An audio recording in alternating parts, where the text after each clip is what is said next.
mondiale du conte est une journée officielle, célébrée par le système des Nations Unies et l'ensemble des organismes. Mais depuis 2012, nous avons tenu à formaliser la célébration. Et cette année, en 2020, nous avons décidé d'ouvrir les espaces. C'est pourquoi nous sommes ici à Blaise Senghor, avec comme thème « Face au miroir ». Mais ce thème, nous l'avons éclaté et contextualisé par rapport à la problématique actuelle du Sénégal. Ensemble, on est plus fort, Mbolo Moy Dolé. Parce que le conte, quand même, travaille toujours sur la convergence de la communauté.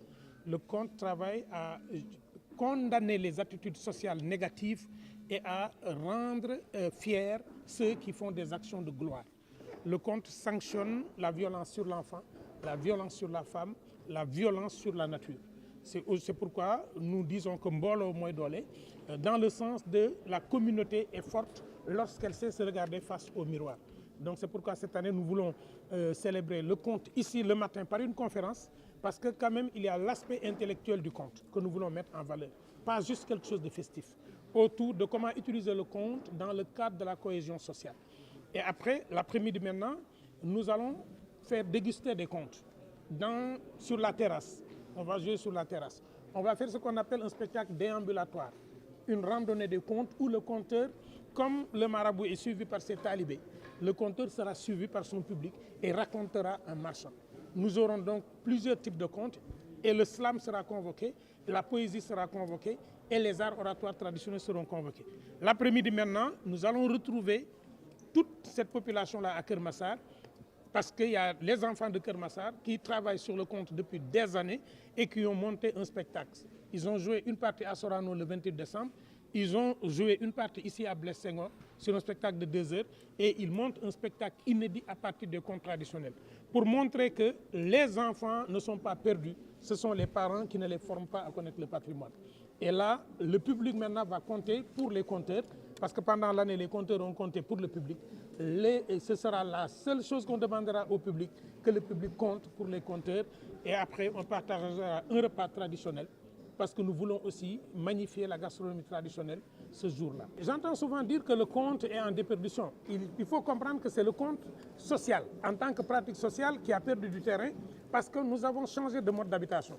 Nous habitons tous dans 150 mètres carrés, et dans 150 mètres carrés, il n'y a pas de hutte, et s'il n'y a pas de hutte, il n'y a pas de lieu de conte. Notre faute, c'est notre architecture. Notre architecture n'est pas conforme à nous. C'est pourquoi nous pensons qu'il faut aller trouver d'autres espaces. Et c'est pourquoi aujourd'hui, vous avez les podcasts Khamsedem Khamsetei qui sont portés par Kerleiti avec des partenaires. Et dans ces podcasts-là qui sont sur les réseaux sociaux, nous disons des contes. C'est pourquoi aussi le conte art du spectacle est très vivant et très vivace. C'est le conte art social qui est en déperdition, mais le conte en tant qu'art vivant, art scénique est en expansion partout dans le monde. Et je pense que le nombre de centres des arts du récit qui est en train de se mettre en place en Afrique de l'Ouest en témoigne. Nous en avons à Conakry, nous en avons à Ouaga, nous en avons à Lomé, nous en avons ici et nous avons Artistique Africa au Bénin. Et ce réseau-là, il est tenu dans 12 pays de l'Afrique de l'Ouest. Je ne parle pas des centres storytelling qui sont à Cap-Ouest. La maison de l'oralité du patrimoine existe en Afrique du Sud et nous sommes en train d'installer, même dans les pays européens, le modèle sénégalais. Donc le conte art vivant, il est en train de vivre et de grandir. Est-ce que le conte nourrit son homme? Je pense que ce que moi, personnellement, je n'ai pas honte de le dire, ce qu'on m'a payé à l'ouverture du Forum de l'eau pour 1 minute 24 est l'équivalent de mon salaire de fonctionnaire sur 4 ans.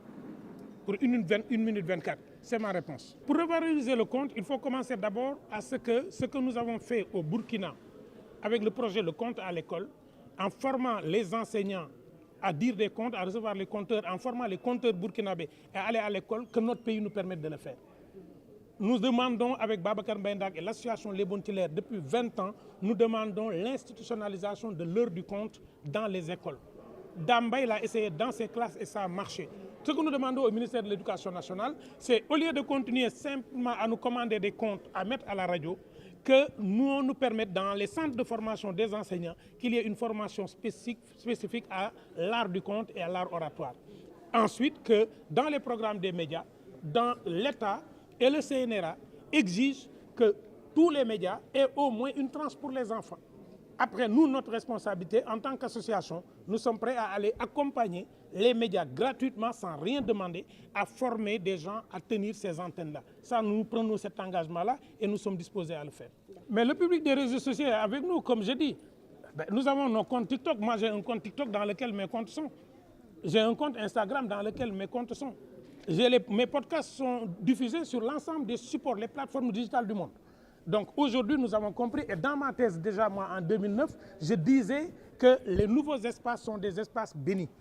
On ne peut pas parler aux enfants si on ne va pas là où sont les enfants. Les enfants sont dans les réseaux sociaux et les comptes doivent aller les trouver dans les réseaux sociaux. C'est pourquoi nous écrivons des livres, nous faisons des CD, nous faisons des podcasts et nous faisons des émissions à la radio. Mais je suis convaincu que les jeunes n'ont pas tort. Un enfant ne pleure pas pour un jouet dont il ignore l'existence.